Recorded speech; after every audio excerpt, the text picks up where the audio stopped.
Hey guys, what is up? Lefty back here again, and thanks for checking out the video. So today we're going to do a quick little overview of a gun, and that is going to be the Untitled Defense PDW and 300 Blackout. So let's get right into it. Okay, so first and foremost, this is not my gun, and as of right now, it has 0 rounds through it. So the round opinion kind of thing and how does it shoot and all that stuff, that's going to be covered in a later video.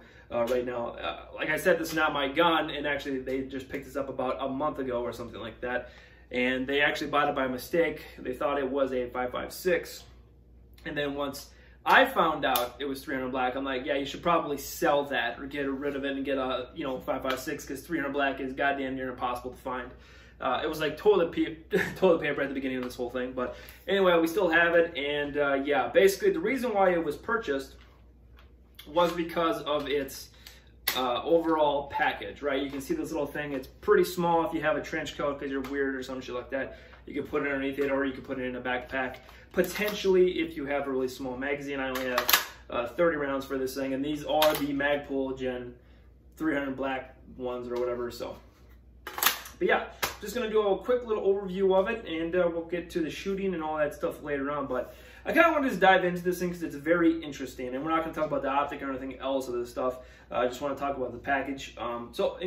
Speaking of the packaging, I will say the case is actually not too bad, but for almost a $2,000 gun, you would think, a little bit nicer of a case would be in order, but whatever, at least it's better than a cardboard box of, most of my guns come in, so it is what it is. But yeah, when you pick it up, it's a little bit stouter than it looks. You look at it and you're like, well, it looks pretty light. But it's really about 5-6 pounds, something like that. Probably a little bit heavier, honestly. I would say probably closer to the 6-7 pound mark.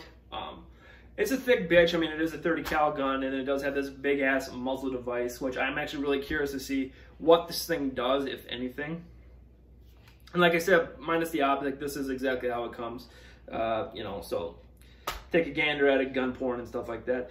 They actually have this on by default, a little hand stop there, so you don't shoot one of your digits off. That's kind of fun and all that. They do have a little bit of claw marks in there, a little bit of etching. If you can, there you go, can't kind of see it there.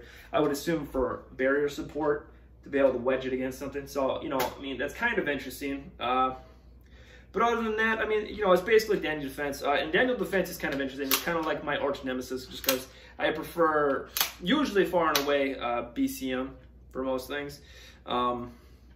Usually, Untitled Defense, in my personal opinion, they might have a little bit better tolerances, a little bit better fit with their guns, but you're paying for the name, essentially, at least in my opinion.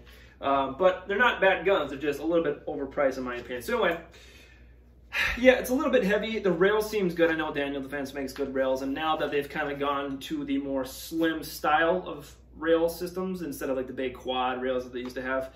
Even those things are built like tanks, but these seem to be pretty well and a little bit more thin and stuff. So it feels pretty good in terms of its length. Granted, if this was an SBR, or maybe if you just didn't really give a shit, I would say, honestly, a vertical foregrip, this would actually feel pretty good on. Or at least even an angle foregrip if you don't want to break the law or anything like that. I think that's probably necessary in my opinion, because it's just a little, if you did the old school style blade, it's not terrible or whatever, but eh. But yeah, the fit and finish of the gun is actually pretty good. It's got a nice, there's basically no wobble between the upper and the lower. The trigger, though, is a little bit surprising. I was expecting, because I've seen other Untitled Defense guns, and usually they have a little bit better triggers. This one is kind of, it's nice and crisp, but it's fucking, I don't know.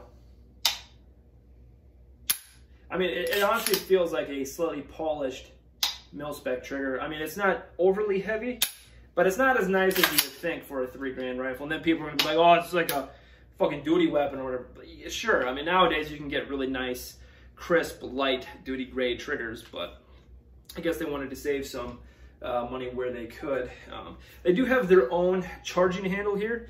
Kind of, I don't even know what you call it, kind of Geisley-esque sort of thing. I still prefer the Radian, but so far it seems like it works. It works, stuff like that, so we'll see how it kind of works.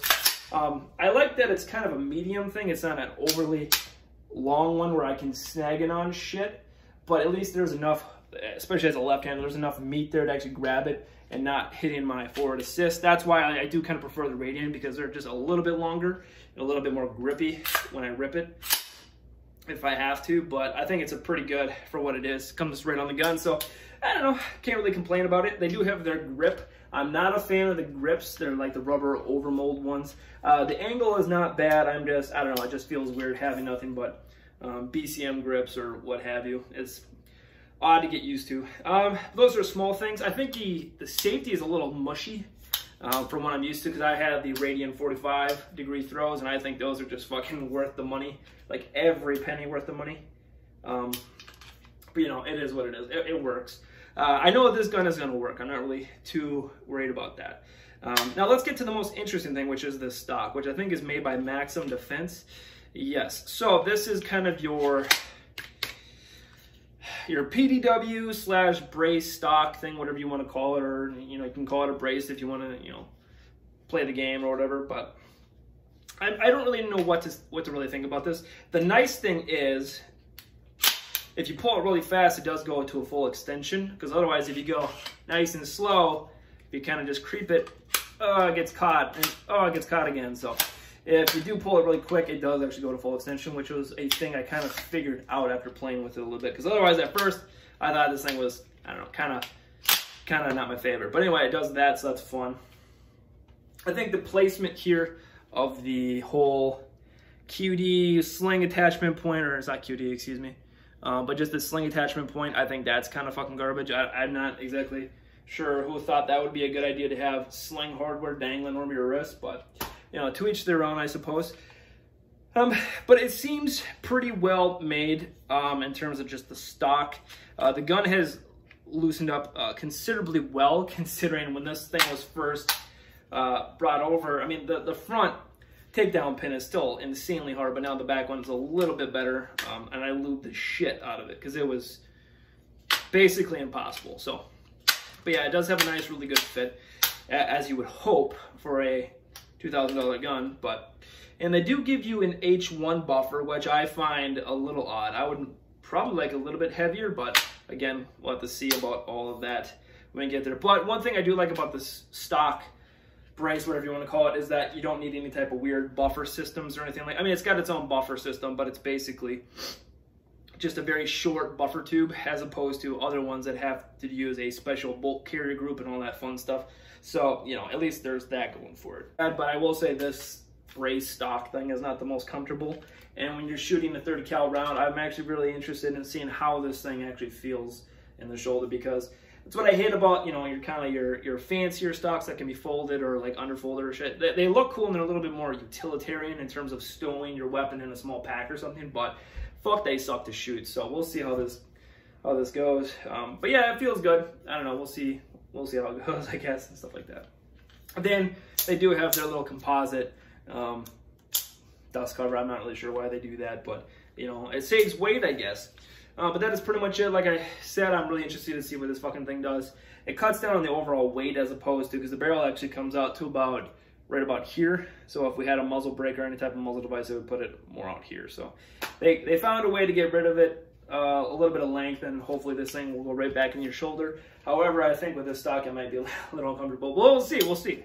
But anyway, that's pretty much it. Thank you guys for watching this quick little episode, and we will see you back for the range session. So yeah, be good.